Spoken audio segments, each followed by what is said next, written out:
Teoría aristotélica de la justicia. Un ensayo de Enrique Serrano, Universidad Autónoma Metropolitana, Iztapalapa, México. Pues así como el ser humano, cuando alcanza su perfección, es el mejor de los animales, así también, fuera de la ley y la justicia, es el peor de todos.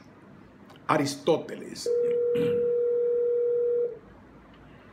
En la discusión actual en torno al problema de la justicia, se ha marginado la propuesta de Aristóteles.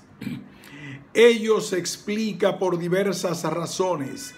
Quizás la principal consiste en haber considerado que las diferencias entre la situación imperante en las sociedades modernas y el contexto social en el que surge dicha propuesta son tan grandes que impiden utilizarla en nuestros días. Sin duda existen diversos aspectos de la posición aristotélica que no pueden aplicarse actualmente. Sin embargo, en su teoría encontramos un análisis que puede servir como punto de partida de nuestras reflexiones. El objetivo de este trabajo consiste en demostrar que tomar en cuenta esta teoría puede servir para superar en gran número de confusiones y malentendidos que han predominado en la polémica sobre la determinación del concepto de justicia. En oposición a Platón, Aristóteles comienza por advertir, al igual que lo había hecho en sus análisis del concepto de bien, que la noción de justicia se utiliza con diversos significados. Su estrategia para determinar estos significados consiste en establecer los distintos usos del adjetivo injusto. De esta manera advierte que llamamos injusto tanto al transgresor de la ley, paranomos, como al codicioso, pleonectes. Pero es que aquel atenta contra la igualdad al exigir más de los bienes y menos de los males que le corresponden. Esta vía negativa permite definir dos sentidos centrales del término justicia. En un primer sentido, justicia es, en cierto modo, lo legal, y en segundo sentido, es el respeto a la igualdad o, por ser más precisos, aquello que impide la generación de desigualdades no justificadas. Al primer sentido se lo ha denominado justicia universal o general. Justitia legalis sirve universalis, sirve generalis. Al segundo, justicia particular, justitia particularis. Ambos tipos de justicia implican dos aspectos estrechamente ligados. Un aspecto objetivo, dikaion, que remite a procedimientos de instituciones, y un aspecto subjetivo, dikaiosine, el cual se refiere a un modo de ser exis, caracterizado por un comportamiento consciente de respeto a las normas inherentes a los procedimientos e instituciones. Este segundo aspecto implica que las dos modalidades de justicia son ejemplares del género de la virtud, arete, que comparten la diferencia específica de tener como objeto la relación con los otros. Esto es, la justicia es la única de las virtudes que parece referirse al bien ajeno, porque afecta a los otros, hace lo que conviene a otro, sea gobernante o compañero. La justicia es la virtud social por excelencia. Aquello que distingue a dichos tipos de justicia consiste en que mientras la justicia universal trata del conjunto de las relaciones sociales, es decir, del bien común, la justicia particular se enfoca a las relaciones de intercambio entre individuos dentro de la comunidad. Aristóteles afirma que la justicia universal representa la suma de las virtudes en las relaciones sociales. En cambio, la justicia particular es una parte del total de las virtudes que tiene como objeto la distribución e intercambio de bienes, así como la violación de las normas que presiden dichas actividades. De suerte que es evidente que el lado de la injusticia total hay una parcial sinonimia de ellas, pues su definición está dentro del mismo género. Ambas pues tienen la fuerza de ser definitivas con relación al prójimo, pero una tiene por objeto el honor o el dinero o la seguridad o algo que incluya todo esto. Si tuviéramos un solo nombre para designarlo, y tiene por móvil el placer que procede de la ganancia, mientras que la otra se refiere a todo cuanto interesa al ser humano virtuoso. En la retórica se introduce una distinción que, aunque próxima a esta, implica una diferencia importante. Lo que se debe hacer y no hacer se define en efecto en relación a la comunidad o en relación a uno de sus miembros, y por eso respecto de los delitos y los actos justos son los dos modos como cabe cometer injusticia o bien hacer acciones justas, según se refiera efectivamente a uno solo o determinado sujeto o a la comunidad, porque el que comete adulterio y el que hiere hace injusticia a un sujeto determinado, mientras que el que no cumple sus deberes militares se la hace a la comunidad. Si en la ética nicomaquea la justicia particular se caracteriza por ser un subconjunto de la justicia universal que se refiere a un tipo peculiar de actividades, en la retórica la diferencia se refiere a partir de si la relación es un individuo o con la comunidad en conjunto. Esta disonancia indica que el criterio de distinción entre justicia universal y justicia particular debe ser examinado con más detalle. Lo que queda claro por el momento es que no se trata de dos especies distintas de justicia, sino que la justicia particular en cualquier caso presupone la justicia universal. En una primera aproximación podemos asumir que la distinción implica dos maneras de aplicar el concepto de justicia. El primero en un sentido amplio o general y el segundo en un sentido especial o restringido. Posteriormente, Aristóteles distingue a su vez dos tipos de justicia particular: la justicia distributiva, nemektikon y daikion, y aquella que desde Tomás de Aquino se denomina justicia conmutativa, diortokikon, o también epanortotikon. La primera, como su nombre lo indica, tiene que ver con la distribución de los bienes sociales, incluidos la distribución de los cargos públicos y los honores. Dentro de la justicia conmutativa, también llamada por otros correctiva, la diferencia entre aquella que implica actos voluntarios por parte de todos los participantes y aquella que implica un acto involuntario por una de las partes, esto es, aquella que implica un daño, así como la presencia de un juez. Una manera de comprender esta última diferencia es relacionándola con la actual distinción entre derecho civil y derecho penal.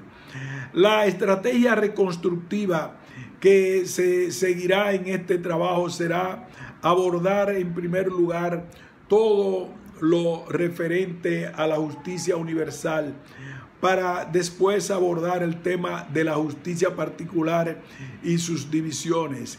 Esta estrategia se basa en que, como hemos dicho, la justicia particular es un subconjunto de la justicia universal. Ello implica, por otra parte, que a pesar de que se tomará como guía el libro quinto de la EN, no se seguirá el orden que encontramos en él. Justicia universal o justicia en un sentido general. En relación con el tema de la justicia universal, ante todo es menester advertir que Aristóteles reflexiona desde un contexto social en donde no existe un amplio desarrollo del proceso de diferenciación funcional de la sociedad, como sucede en la modernidad. Por ello, cuando se habla de las leyes nomoi, que refiere a todas las normas que regulan las relaciones sociales, es decir, no solo habla del sistema jurídico, sino también de las costumbres en general. Precisamente utiliza la noción de justicia universal porque las leyes hablan de todas las cosas y tratan de realizar lo que conviene a todos. Sin embargo, en la Grecia clásica ya se establece una diferenciación entre las costumbres en general y aquellas leyes escritas que conforman lo que Aristóteles llama la justicia política. Esta diferenciación corresponde a la distinción entre oikos y polis. Por el mito de Prometeo y Epimeteo que narra Platón en Protágoras, se plantea que si bien los hombres son espontáneamente sociales, solo se convierten en seres políticos cuando tienen la capacidad de reunirse para definir conscientemente aquellas leyes que definen sus fines e identidad común. Es decir, cuando adquieren en el sentido de la justicia y del pudor el sentido moral en general. De acuerdo con Aristóteles, los seres humanos son por naturaleza animales políticos potencialmente. Esta potencialidad política se actualiza cuando constituyen mediante la actividad conjunta la polis, la justicia universal. Por tanto, se refiere fundamentalmente al conjunto de leyes que representan los muros espirituales de la polis y en las que se condensa el bien común. Aristóteles parte del supuesto de que la legalidad implica la justicia, pues las leyes introducen un orden, cosmos, que hace posible que solo la convivencia, sino también la aspiración de alcanzar una vida buena, aunque el conjunto de normas imperantes en una sociedad correcta no cumplan plenamente con las exigencias de la justicia, su mera eficacia ya implica un mayor grado de justicia en comparación con aquellas sociedades en donde no existe legalidad definida o donde ésta no se respeta. Para Aristóteles, el concepto de legalidad presupone no solo una regularidad en las conductas, sino también una referencia a la justicia, porque la ley en sentido normativo contiene el mandato de vivir conforme a la virtud y la prohibición de comportarse de manera viciosa. Como dirá más tarde San Agustín, la diferencia entre las leyes y las órdenes dadas por un ladrón o por un tirano es que en las primeras existe una demanda de justicia de la que emana su autoridad. en tanto que las leyes representan el principal medio para formar a los individuos como miembros de la sociedad en general y como ciudadanos en particular. Todos deben obedecerlas. De acuerdo con Aristóteles, el mejor gobierno es el gobierno de las leyes, pues la única otra alternativa a este último sería el gobierno de un ser infinitamente sabio, capaz de controlar plenamente sus pasiones, lo que, como el propio Platón reconoció, no es una alternativa real o viable en el mundo humano. No es más justo gobernar que ser gobernado, y al hacerlo por turno es justo. Esto es ya una ley, pues el orden es una ley. Por consiguiente, es preferible que mande la ley antes que uno cualquiera de los ciudadanos, y por esa misma razón, aun si es mejor que gobiernen varios, estos deben ser establecidos como guardianes y servidores de las leyes, pues es necesario que existan algunos magistrados, pero no es justo, se dice, que tenga el poder uno solo, al menos cuando todos son iguales. Así pues, el que defiende el gobierno de la ley parece defender el gobierno de la divinidad y de la inteligencia. En cambio, el que defiende el gobierno de un hombre añade también un elemento animal, pues tal es el impulso afectivo, y la pasión pervierte a los gobernantes y a los hombres mejores. La ley es, por tanto, razón sin deseo. Desde esta perspectiva, Aristóteles concuerda con la tradición democrática presente en la cultura de Grecia clásica. Recordemos aquella consigna anónima en la que se afirma: si quieres hacer de tu hijo un buen ser humano, hazlo miembro de una ciudad polis de buenas leyes. O bien el discurso fúnebre de Pericles, en donde se sostiene que la dignidad del ser humano se encuentra en obedecer a la ley y no al arbitrio de un superior. Prestamos obediencia a quienes se suceden en el gobierno y a las leyes, y principalmente a las que están establecidas para ayudar a los que sufren injusticia, y a las que, aún sin estar escritas, acarrean a quien las infringe una vergüenza por todos reconocida. Pero la identificación entre justicia y legalidad encierra un gran problema, porque la experiencia indica que cuando es preferible la presencia de la legalidad a su ausencia, no todas las leyes y normas se adecúan a la justicia.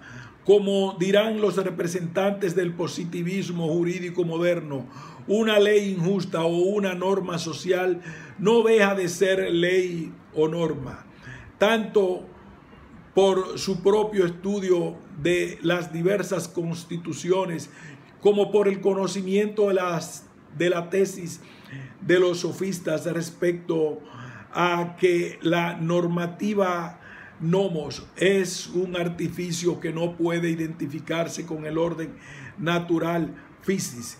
Aristóteles es consciente que la fórmula que establece la igualdad entre justicia y legalidad requiere de una justificación. Cabe advertir el límite que él mismo introduce cuando establece el nexo entre justicia y legalidad. Todo lo legal es, en cierto modo, justo. Predicar la justicia de la legalidad es un presupuesto que requiere de la labor de fundamentación filosófica. Aristóteles advierte una conexión entre la legalidad y la justicia, y en el nivel conceptual esto es que la noción de legalidad implica de manera implícita una referencia a la justicia. Por ejemplo, ningún legislador puede afirmar sin caer en una contradicción que la ley se establece es injusta, pues Ello sería afirmar que los ciudadanos deben someterse no a la ley sino a su arbitrio. Dicho de otra manera, se negaría el sentido normativo del orden civil y de la legalidad que lo conforma. Pero entre el vínculo conceptual que une la legalidad con la justicia y el nivel empírico existe un abismo. No toda ley vigente es justa. Ello exige establecer un criterio racional que permita juzgar críticamente la validez del carácter justo de las distintas leyes y normas empíricas. En este punto se introduce la conocida distinción entre justicia natural y justicia legal. La justicia política puede ser natural y legal. Natural, la que tiene en todas partes la misma fuerza y no está sujeta al parecer humano. Legal, la que considera las acciones indiferentes, pero que cesan de serlo una vez establecida.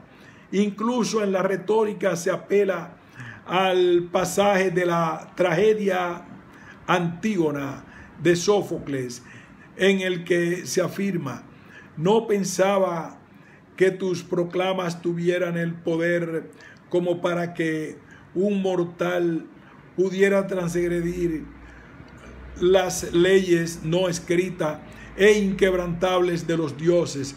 Estas no son de hoy ni de ayer, sino de siempre, y nadie sabe de dónde surgieron. Más adelante Aristóteles agrega: ley particular es la que ha sido definida por cada pueblo en relación consigo mismo, y esta es unas veces no escrita y otras veces escrita. Común, en cambio, es la ley conforme a la naturaleza, porque existe ciertamente algo que todos adivinan, comúnmente considerado como justo o injusto por naturaleza, aunque no consista comunidad ni haya acuerdo entre los hombres, tal como por ejemplo la muestra de Antígona de Sófocles, cuando dice que es de justicia, aunque esté prohibiendo enterrar a Polinices, porque ello es justo por naturaleza. Esto ha dado pie a que un gran número de intérpretes asimile la posición de Aristóteles a las posturas del tradicional iusnaturalismo en un lugar cercano a Platón. Es cierto que Aristóteles asume, al igual que Platón, la existencia de un orden natural, cosmos, que tiene como propiedad central la justicia, el equilibrio que mantiene ese orden. Sin embargo, en contraste con Platón, Aristóteles afirma que la ciencia política y la ética no son ciencias, lo cual implica que del conocimiento teórico del orden natural no se puede deducir las leyes que deben regir en la polis. Por otra parte, una vez que rechaza la tesis de aquellos sofistas que quieren reducir toda injusticia a una convención o artículo social, Aristóteles admite que la propia justicia natural entre los seres humanos es variable. Quizás entre los dioses no lo sea de ninguna manera. Entre los seres humanos hay una justicia natural y sin embargo toda justicia es variable, aunque hay una justicia natural y otra no natural. La hora de las cosas que pueden ser de otra manera, está claro cuál es natural y cuál no es natural, sino legal o convencional, aunque ambas sean igualmente mutables.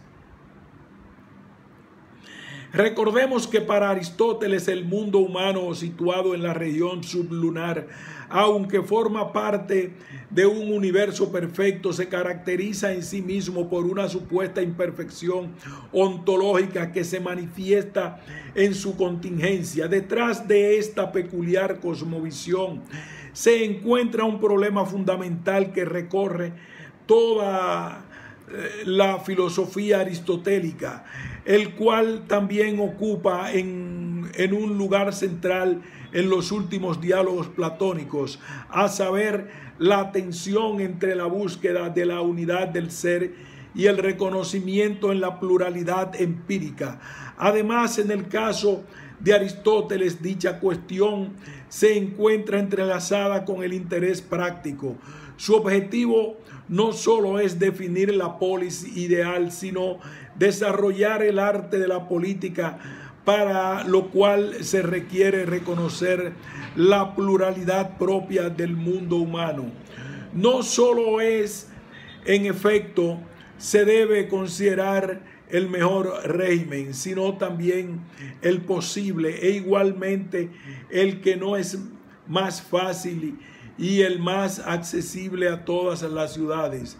Actualmente, en cambio, unos buscan solo el más elevado y que requiere muchos recursos, y otros que hablan con preferencia en una forma común, suprimen los regímenes existentes y alaban el de Laconia o algún otro. Pero es necesario introducir una organización política tal que los ciudadanos, partiendo de los regímenes existentes, sean fácilmente persuadidos y puedan adoptarla, en la idea de que no es tarea menor reformar un régimen que organizarlo desde el principio, como tampoco es menos desaprender que aprender desde el principio. En eso, además de lo dicho, el político debe ser capaz de ayudar a los regímenes existentes, pero esto es imposible si se desconoce cuántas formas de régimen hay. Ello nos indica que vale la pena examinar con más detenimiento la complejidad que encierra la teoría aristotélica de la justicia, poniendo entre paréntesis la posterior distinción entre positivismo jurídico e iusnaturalismo. Hemos dicho que Aristóteles reconoce ya una diferenciación entre las costumbres y las leyes que conforman la justicia política, el germen de lo que hoy entendemos por derecho. En un principio afirma que las costumbres y en general las leyes no escritas son superiores porque ellas trascienden las intenciones y decisiones de los individuos particulares, en la medida que emanan espontáneamente de la dinámica social.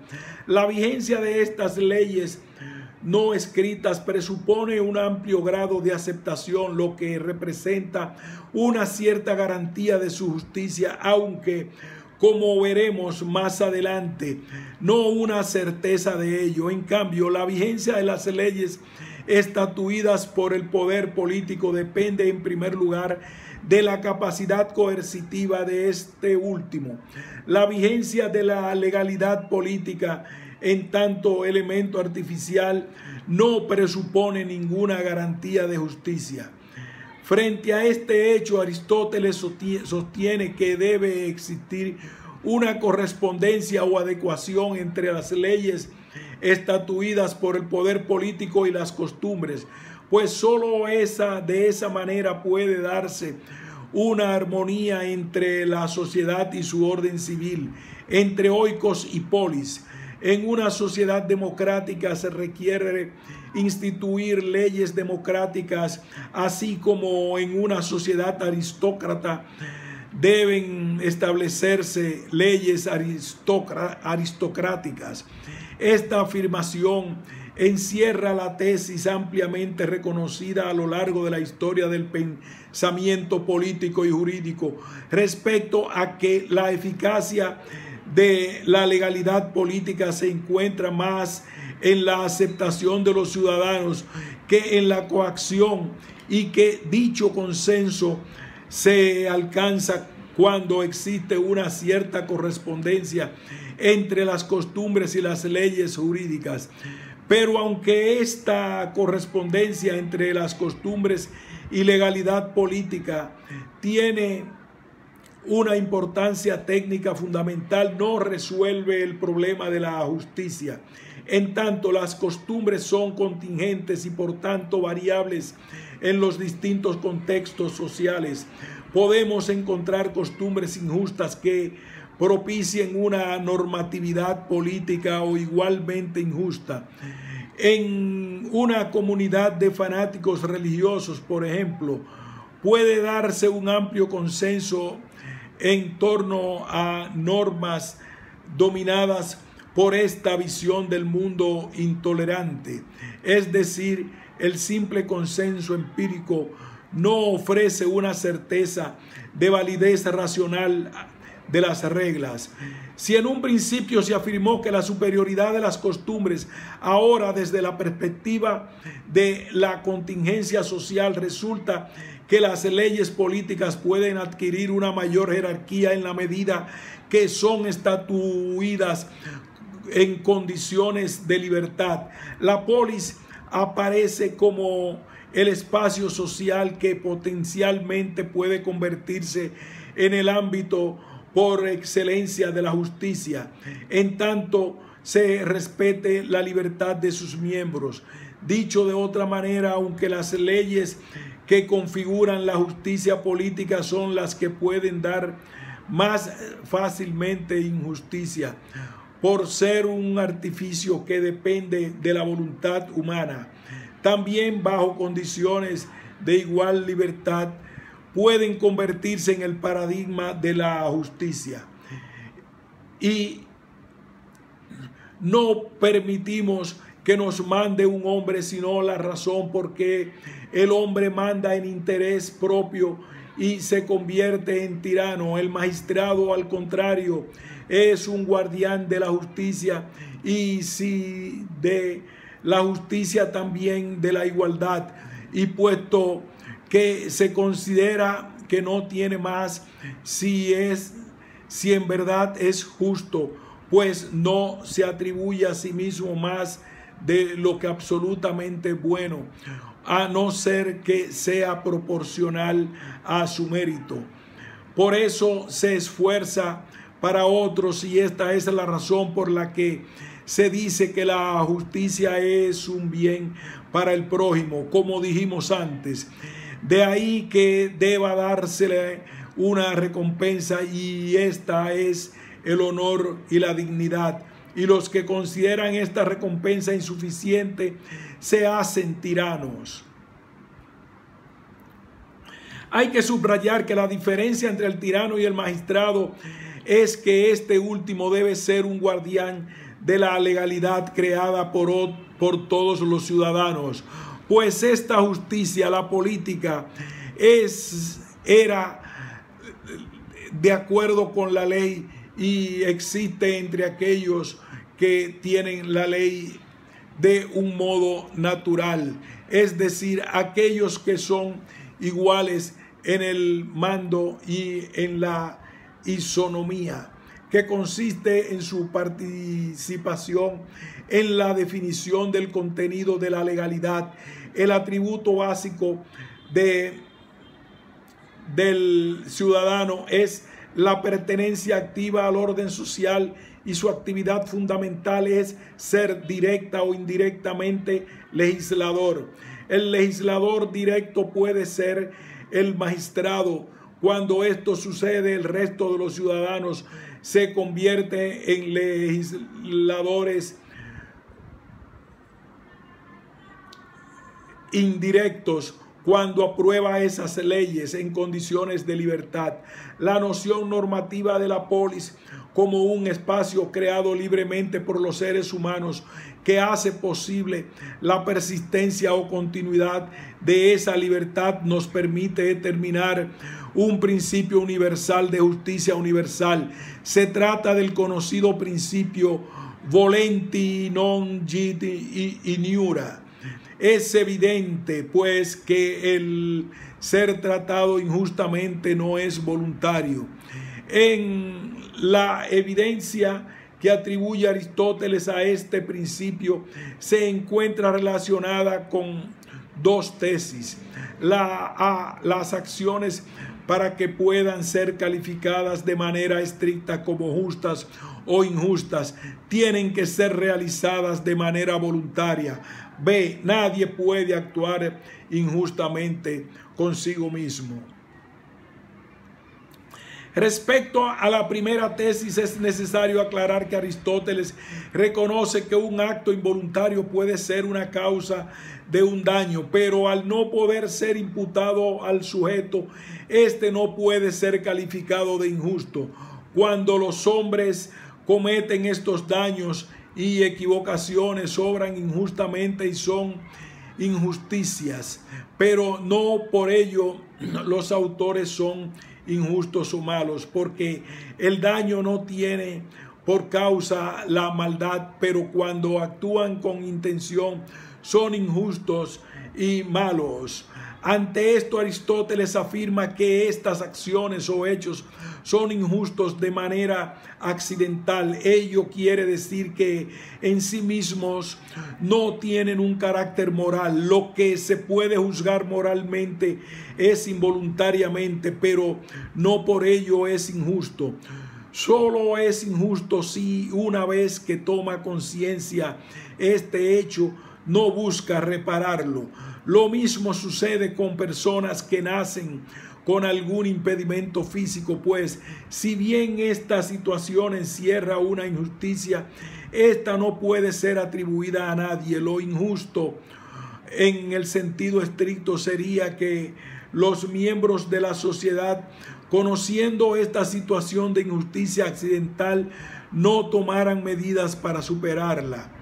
Por otra parte, esta tesis encierra una injusticia que no puede solucionarse de manera abstracta, ya que en los distintos casos particulares puede ser muy difícil establecer el carácter voluntario o involuntario de la acción.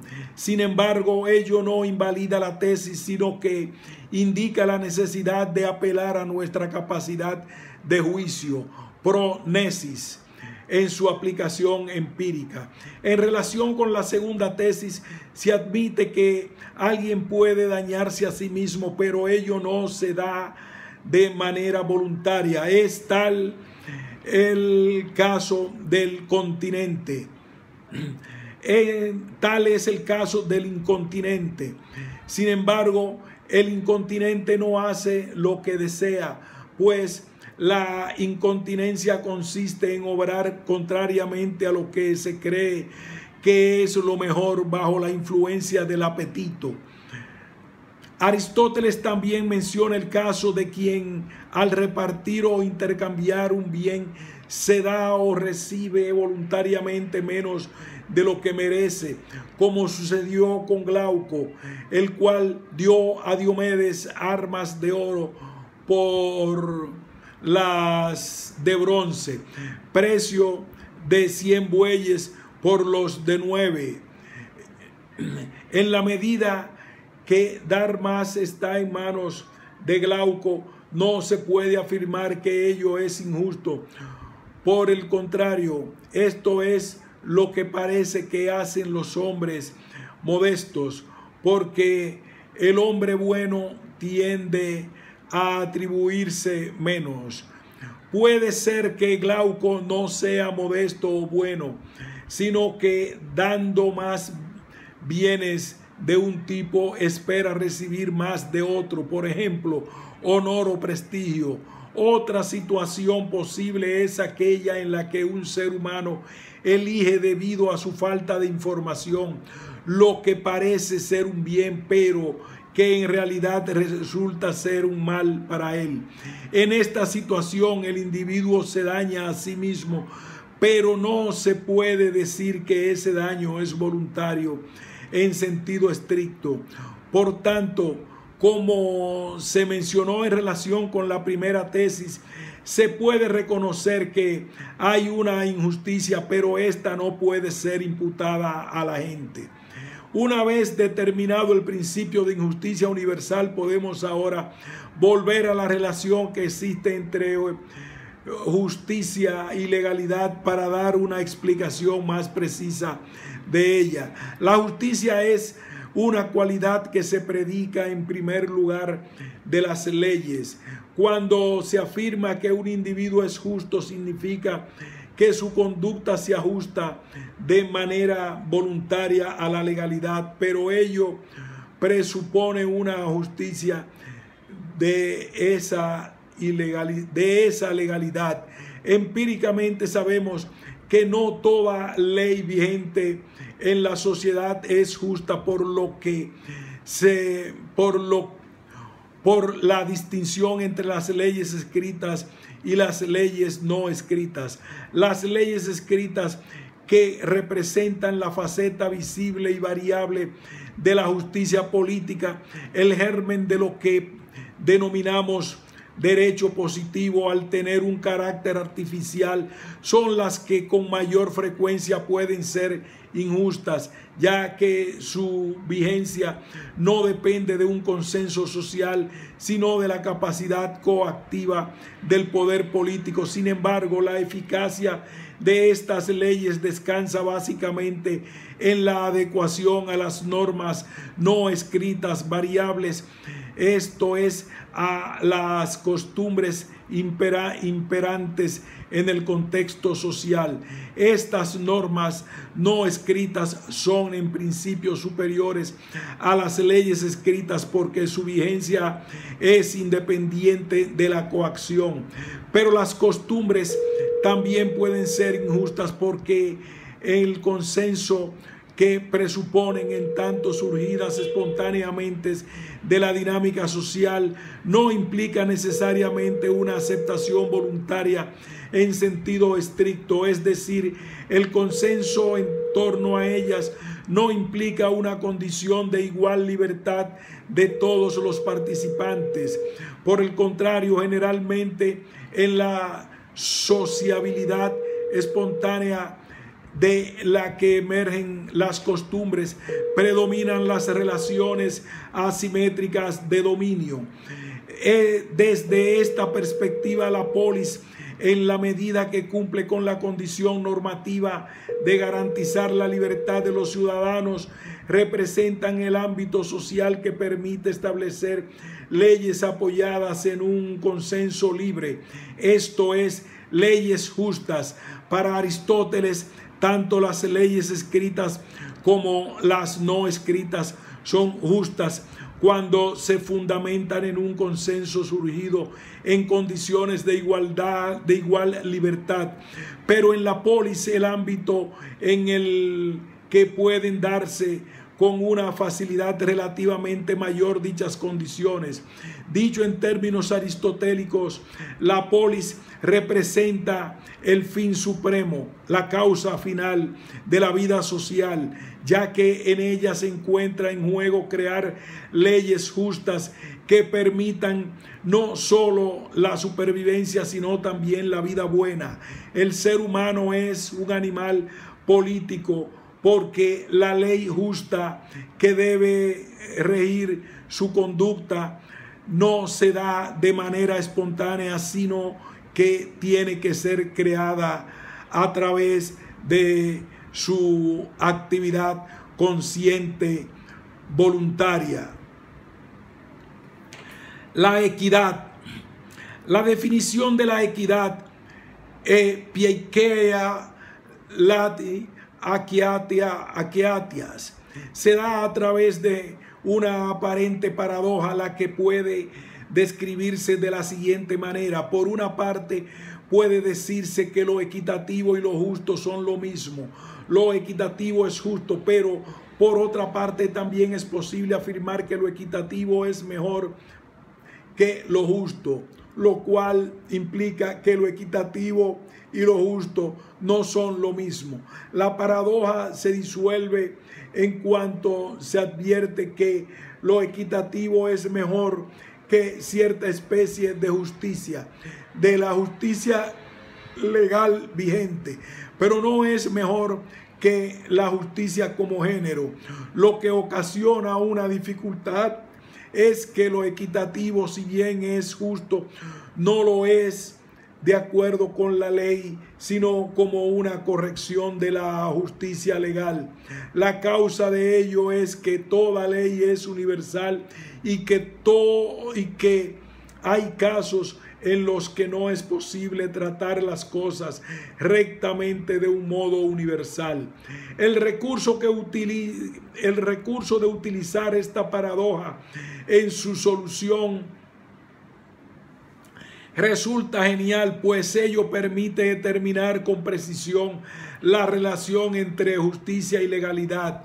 Como hemos dicho ya, la justicia se predica en primer lugar de la legalidad.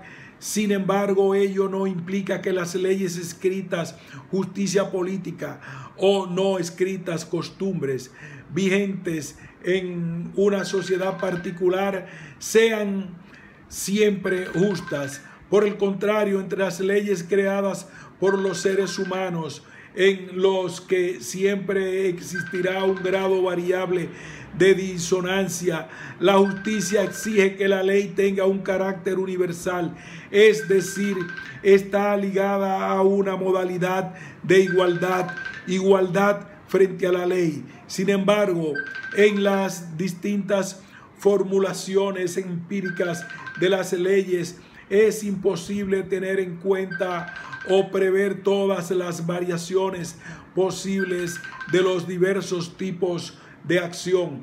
Tampoco es posible determinar la dirección de las transformaciones del orden social. Por tanto, en la administración o aplicación de la legalidad siempre es menester tomar en cuenta la diversidad de variables no previstas para poder establecer una mediación entre la ley general y los casos particulares. Aplicar de manera automática la ley general a la multiplicidad de casos particulares sin tomar en cuenta la pluralidad propia del ser humano conduce a la injusticia, summa injura.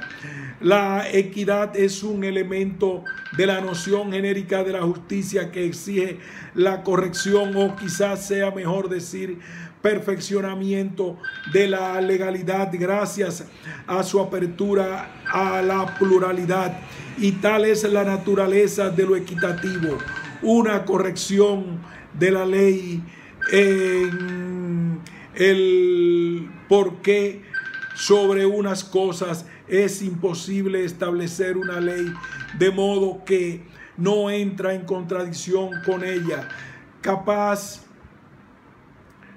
El decreto representa una norma derivada de la ley general, por lo menos que no entra en contradicción con ella, capaz de adaptarse al caso concreto. Aristóteles diría que todo juez debe ser una persona equitativa que, sin dejar de tener la ley de su lado, pueda adaptarse a la estricta justicia y sus peores rigores para emitir decretos o sentencias que respondan a la complejidad del hecho que debe juzgar. También es propio de la equidad de ser indulgentes con las cosas humanas y mirar no hay ley, sino al legislador.